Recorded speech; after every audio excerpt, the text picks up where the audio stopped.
Hello friends, welcome YouTube channel में आपका स्वागत है। फिर से हम एक नई वीडियो के साथ आ चुके हैं, अपडेट वीडियो के साथ आ चुके हैं। आज की जो हमारी वीडियो होगी वो होगी हमारी जो यूपीसीएचओ की वैकेंसी है, उसके अंदर जो सबसे बड़ा एक प्रॉब्लम आ रही है उसके बारे में आपको मैं वो अपडेट लेकर आ चुका हूँ। यानी कि काफ़ी रिसर्च के बाद में जो सोल्यूशन है वो आपके पास लेकर आ चुका हूँ कि आपका जो यूपीसीएचओ का जो एप्लीकेशन फॉर्म है वो गलत भरा गया है, तो उसके अंदर जो करेक्शन है वो हम किस प्रकार से कर सकते हैं। या फिर आप सभी को पता है कि करेक्शन का कोई ऑप्शन नहीं दिया गया है एप्लीकेशन फॉर्म के अंदर। तो हमें अगर मान लीजिए ज़्यादा कोई बड़ी अगर कोई गलती हो गई है एप्लीकेशन फॉर्म के अंदर, तो उस बड़ी गलती को हम किस प्रकार से सुधार सकते हैं। या फिर ऐसा लग रहा है कि फॉर्म रिजेक्ट हो जाएगा, तो हम क्या करें कि हमारा फॉर्म रिजेक्ट ना हो और हम जो शॉर्ट लिस्ट की लिस्ट के अंदर हम क्या शामिल हो जाएं। ठीक है, तो ये इस प्रॉब्लम के लिए मेरे पास काफ़ी कमेंट आ रहे थे, काफ़ी रेगुलरली कॉल भी आ रहे हैं। तो आप सभी का जो सॉल्यूशन है वो लेकर आ चुका हूँ। कंप्लीटली बताने वाला हूँ कि आपको इंस्ट्रक्शंस दिखाऊंगा।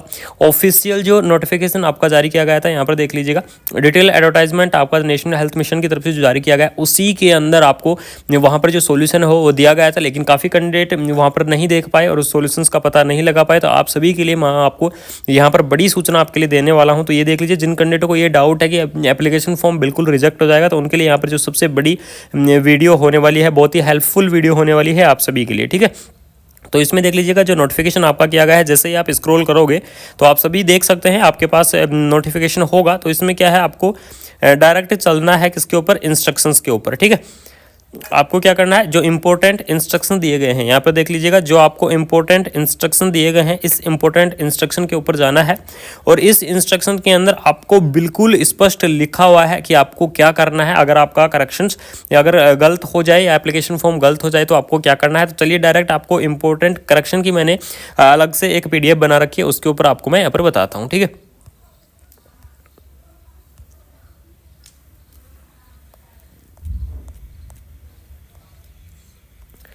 ये देख लीजिएगा, आपको पास क्या लिखा हुआ है, इनकी 14 नंबर पर आपको इंपॉर्टेंट करेक्शन आपका यहाँ पर लिखा हुआ है। अब इसके अंदर क्या क्या चीज़ें दी गई हैं वो चीज़ आपको मैं पहले बताने वाला हूँ।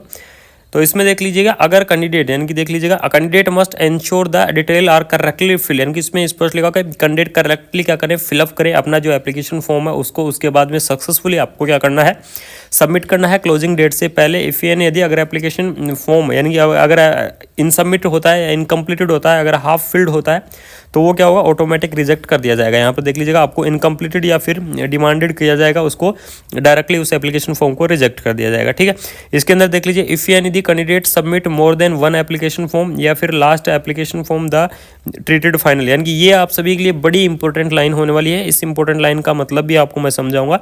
तो इससे पहले देख लीजिए, इनकम्प्लीटेड अगर डिटेल आपने भरी है तो वो भी आपका एप्लीकेशन फॉर्म है वो रिजेक्ट कर दिया जाएगा। आपने अगर फोटो नहीं अपलोड की है या फिर आपने सिग्नेचर नहीं अपलोड किए हैं तो वो भी आपका एप्लीकेशन फॉर्म है वो आपका रिजेक्ट कर दिया जाएगा। यानी कि अगर आप किसी भी तरीके से अगर अपना जो एप्लीकेशन फॉर्म इनकम्प्लीट छोड़ते हैं या फिर आप डिटेल फिलअप नहीं करते हैं तो आपका जो एप्लीकेशन फॉर्म है वो बिल्कुल रिजेक्ट कर दिया जाएगा। तो इसके अंदर ये देख लीजिएगा, इसी के अंदर आपको बिल्कुल स्पष्ट एक लाइन में लिखा हुआ है, उस लाइन के बारे में भी आप सभी को मैं यहाँ पर बताने वाला हूँ।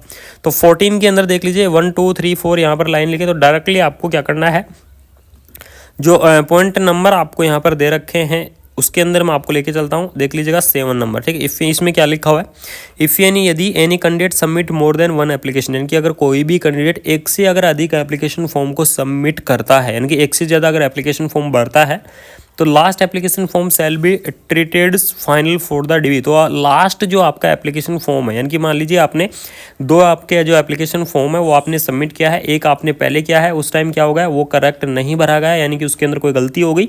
उसके बाद में आपने दूसरा एप्लीकेशन फॉर्म भरा, दूसरा एप्लीकेशन फॉर्म के अंदर आपको बिल्कुल सही आपने डिटेल भर दी, यानी कि वो बिल्कुल सही भर दिया, तो आपका क्या होगा, इसके अंदर जो पहला एप्लीकेशन फॉर्म है वो रिजेक्ट कर दिया जाएगा और दूसरा ही एप्लीकेशन फॉर्म आप DV के लिए मान्य होगा। ठीक है, यानी कि इसके अंदर स्पष्ट लिखा हुआ है कि जो सेकंड टाइम वाला, यानी कि आप अगर 2 टाइम भरते हैं एप्लीकेशन फॉर्म तो सेकंड टाइम, अगर 3 टाइम भरते हैं तो थर्ड टाइम। ठीक है, इस प्रकार से जो हाल ही में जो एप्लीकेशन फॉर्म आपने अप्लाई किया है वो ही एप्लीकेशन फॉर्म आपका DV के लिए यहाँ पर मान्य होगा। यहाँ पर स्पष्ट लिखा हुआ है कि फाइनल जो डीवी के लिए कौन सा मान्य होगा, लास्ट जो एप्लीकेशन फॉर्म होगा वो ही आपका क्या होगा, डीवी के लिए मान्य होगा। तो इसका मतलब क्या है, इसका मतलब ये है कि जिन कैंडिडेटों ने 1 बार एप्लीकेशन फॉर्म भरा है, काफ़ी कैंडिडेट मेरे पास कमेंट भी कर रहे थे कि सर इसका करेक्शंस का कोई हमें बता दीजिए कि हम करेक्शन किस प्रकार से करें। तो इस आपने अगर फर्स्ट टाइम एप्लीकेशन फॉर्म भरा है तो उसको क्या करें, आपको सबसे बड़ी और इंपॉर्टेंट चीज़ यहाँ पर ध्यान रखनी है, नए आपको क्या करना है, अपने मोबाइल नंबर लगाने हैं। यानी कि जो पहले आपने मोबाइल नंबर दिए थे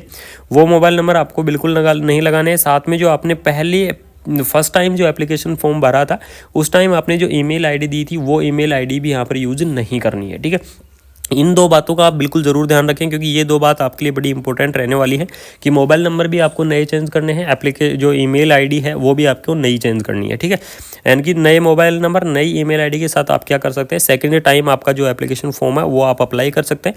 अगर सेकंड टाइम आपका सक्सेसफुली अगर सबमिट हो गया और उसके अंदर करेक्ट डिटेल हो गई तो पहले वाला ऑटोमेटिक रिजेक्ट कर दिया जाएगा, और सेकंड टाइम वाला आपका जो एप्लीकेशन फॉर्म है वो यहाँ पर मान्य होगा, ठीक है। इसके अंदर स्पष्ट लिखा हुआ है कि जो लास्ट आपका जो एप्लीकेशन फॉर्म भरा जाएगा वही application form documents verification process के लिए मान्य किया जाएगा।